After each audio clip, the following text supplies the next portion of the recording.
네, 종목 선정이 가장 중요하겠죠. 오늘 또 종목에 대한 공부 함께 해보도록 하겠습니다. 스몰캡 인사이트 이충원 밸류파인더 대표 함께합니다. 어서 오세요. 반갑습니다. 네, 안녕하십니까.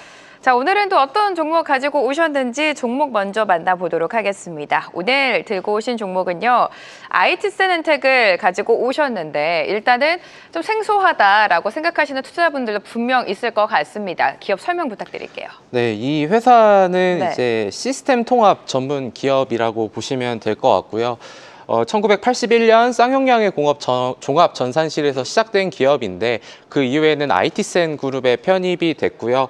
그래서 이 회사는 2024년 말 아마 이제 이 그룹에 좀 관심이 있으신 분들은 아시겠지만 이 계열사 상장사가 총 4개가 있는데 4개 기업 모두 다 사명을 이제 IT센을 붙인 걸로 이제 변경이 됐거든요. 그래서 이제 이런 그룹이 이제 이런 종목이 있는데 이 회사 같은 경우에는 계속해서 규모가 커지고 있고 실적도 좋아지고 있고 지난해에 실적이 순이익이 117억 원을 달성했는데 이제 시가총액이 이제 500억 원대인 굉장히 저평가되어 그러네요. 있는 기업인데 좀 생소하실 수 있을 것 같지만 오늘 좀 자세하게 말씀을 드리도록 하겠습니다.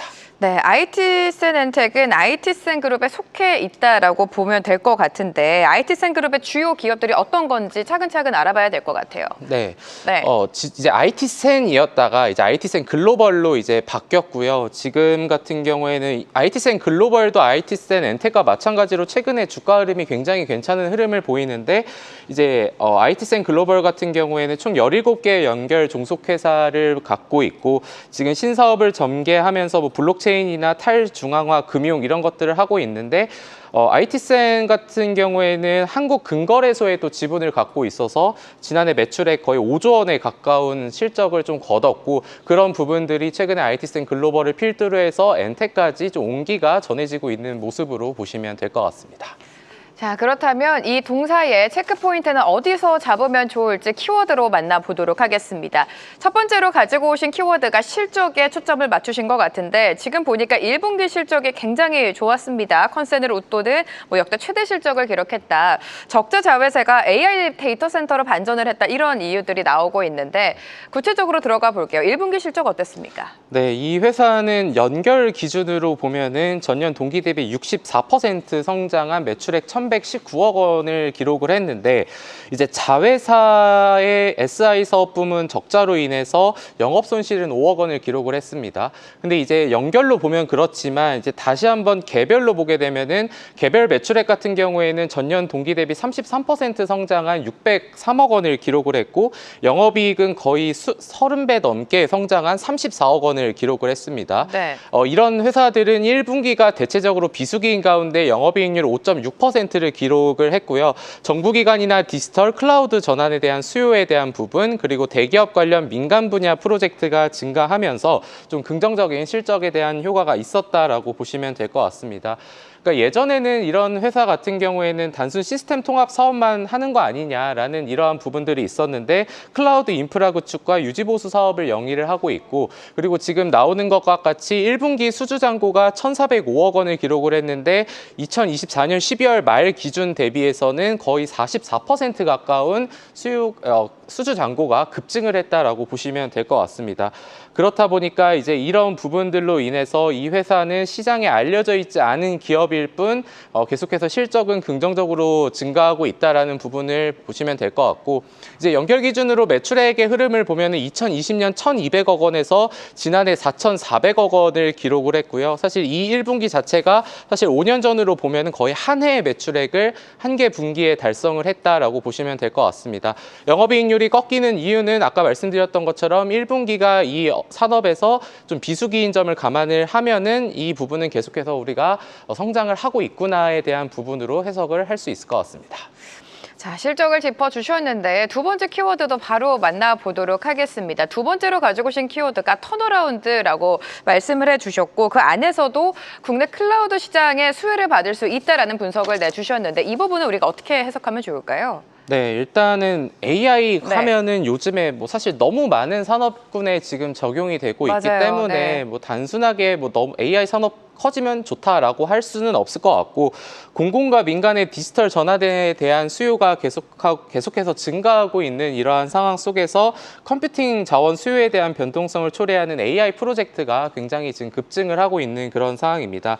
시장 조사업체 IDC에 따르면은 우리나라의 클라우드 컴퓨팅 시장이 2023년 12조 원 정도였는데 2028년까지 24.6조 원, 그러니까 연평균 매년 15%의 가파른 성장세를 전망을 했다라고 보시면 좋을 것 같고, 사실 통상적으로 5개년 정도를 연평균 성장률로 환산을 했을 때 10% 이상이면 고성장이다라고 저는 판단을 하고 있는데, 이제 네. 그런 부분에 이제 해당을 하고 있는 거고요. 그래서 뭐 자회사 IT센, 클로잇이나 이제 이런 기업들을 통해서 지금 클라우드 전환에 필요한 모든 서비스를 제공하는 업체로 지금 발돋움을 하고 있다라고 보시면 될 것 같습니다.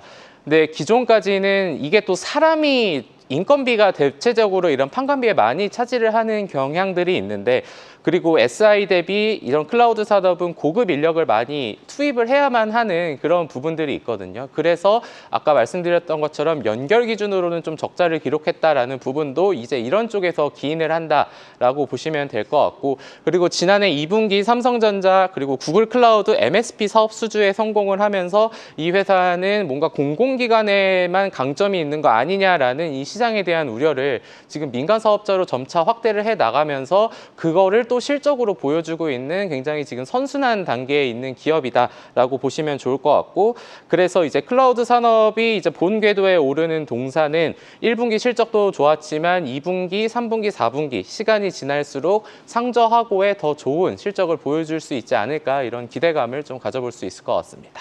네, 주가를 끌어올려줄 만한 호재 포인트를 짚어주셨고, 대표님의 리포트를 보니까 IT센엔텍에 대해서 제4인터넷 전문은행 예비인가 발표도 또 하나의 모멘텀이다 이렇게 짚어주셨습니다. 이 부분도 들어가 볼게요. 네, 요거는 네. 좀 이제 원래 있었던 거는 네. 이게 제사 인터넷 전문은행을 그 왜 설립할까에 대한 우리가 고민을 해볼 수 있는데, 이게 네. 설립 목적의 경우에는 중소기업과 소상공인 특화 금융 서비스 확대와 디지털 금융 혁신을 통해서 기존의 은행권과는 이런 서비스 격차를 좀 벌려져 있던 거를 해소를 시키겠다라는 취지에서 이거를 만들어진 건데, 뭐 이거는 약간 좀 정치적인 이슈로 좀 다뤄지고 있어서 보고서에는 넣진 않았지만, 최근에 이런 여야의 대선 후보들이 지금 소상공인들을 위한 새로운 이런 공약을 또 제시하고 있다고 네. 하는데, 뭐 그거는 이거하고 다를 수 있지만 뭔가 소상공인과 중소기업을 지원한다는 결의 입장에서는 좀 부합하지 않나라는 생각을 우리가 해볼 수 있을 것 같고, 그래서 지금 예비인가에 대한 컨소시엄 신청 법인은 총 4군데가 있습니다. 소소뱅크가 있고 한국소호은행이 있고 그리고 포도뱅크 그리고 AMZ뱅크가 있는데, 아직 AMZ뱅크는 주주 구성이 이제 확정이 되지는 않았고요. 소소뱅크나 이제 이런 걸 보시면은 다날, 리드코프, 신라젠, SK실더스가 들어가 있고, 한국소은행은 IT센엔텍, 하나은행, 우리은행, 농협은행, 그리고 포도뱅크는 뭐 증권사와 군인공제회 이렇게 들어가 있는데, 뭐 사실 다음 달에나 이제 7월 초쯤에 이 예비인가에 대한 결론이 나온다라고는 하는데, 뭐 사실 저도 지금 누가 될지는 알 수 없는 거지만 각각의 다 장단점이 있을 텐데, 한국소은행 같은 경우에는 우리나라의 주요 은행들이 들어가 있다라는 점에서 상대적으로 안정성이 높다라는 평가는 그러네요. 좀 받고 네. 있거든요. 그래서 이런 부분들도 이 회사의 좀 새로운 모멘텀이 좀 될 수 있지 않을까라고 좀 보셔도 될 것 같습니다. 네, 또 하나의 모멘텀이 될 수 있다라고 말씀해 주셨습니다. 끝으로 동사의 투자 전략을 세워봐야 될 텐데, 오늘 시장 상승과 함께 지금 한 10% 가까운 상승이 나오고 있습니다. 오늘 상승 배경과 함께 앞으로의 투자 전략 어떻게 가져가면 좋을까요? 네, 일단은 네. 이 회사는 많이 알려져 있지 않은 기업이라는 부분에서 저는 기업 가치의 평가를 지금 제대로 시장에서 받고 있지 못하다라는 네네. 생각을 하고 있고, 아까 말씀드렸지만 개별 기준에서는 굉장히 유의미한 실적에 대한 증가가 있었다는 점, 작년에 개별 기준으로 매출액이 454억 원에서 600억 원이 됐고, 영업이익이 1억 4천만 원에서 34억 원으로 증가를 했고, 그리고 아까 말씀드린 게 지난해 연말과 이번에 1분기 실적 기준으로 봤을 때 수주 잔고가 거의 44% 증가했거든요. 그러니까 저희가 실적 추정은 하지는 않았지만 그냥 작년과 유사한 흐름으로 간다. 아마 더 증가를 하겠지만 그런 관점으로 적용을 해도 어제 종가 기준으로는 PER이 4.4배밖에 되지 않는 그런 기업이고, 그리고 이 회사 전일 시가총액이 이제 527억 원이었지만 1분기에 이제 전자공시 시스템에 들어가서 보시면은 현금만 지금 534억 원을 갖고 있거든요. 그러니까 이미 시가총액만큼의 현금을 갖고 있는 그러한 상황 속에서 작년에 117억 원의 순이익을 거뒀고 올해는 더 그 이상의 아웃퍼폼하는 실적이 기대된다라는 관점에서 봤을 때에는 이 회사는 충분한 긍정적인 평가를 받을 수 있을 것 같다라는 생각을 하고 있고, 그리고 클라우드 고성장에 따른 관심 증가가 동사로도 이어진다면은 충분히 긍정적인 네. 부분으로 평가를 받을 수 있겠다라는 좀 생각이 들어서, 물론 지금 오늘 연중 신고가를 달성을 했기 때문에 이런 부분들로 인해서 뭐 지금 매수하거나 뭐 이런 부분을 말씀드리는 건 아니라 사실 뭐 이 회사와 비슷한 게 뭐 LG CNS 같은 또 회사도 있을 네. 수 있는데 이 회사는 상대적으로 그런 클라우드 지금 업체들의 평균적으로 PER이 업계 평균이 한 11배 정도가 되는데 이 회사는 앞서 말씀드린 것처럼 지금 5배가 안 되는 평가를 받고 있으니 결국 시가총액이 더 상승을 하면은 아마 더 많은 시장에서 관심을 받을 수 있을 거로 보고 있어서 이 기업에 대해서도 한번 스터디를 해보시면 어떨까 이렇게 말씀을 드리고 싶습니다. 오늘 상승이 나오고 있기 때문에 지금 당장 적극적인 트레이딩보다는 이 기업을 함께 공부해 보자라는 취지이신 것 같습니다. 실적이 탄탄하게 뒷받침되고 있고 주가 자체가 지금 상대적으로 저평가되어 있기 때문에 상승의 모멘텀, 상승의 룸이 있다라고 판단해 주셨습니다. 오늘 이충원 대표와 함께했습니다. 고맙습니다. 감사합니다. 계속해서 다양한 경제 이슈를 알고 싶다면 구독과 좋아요, 알림 설정 부탁드립니다. AI 캐스터 권미정이었습니다.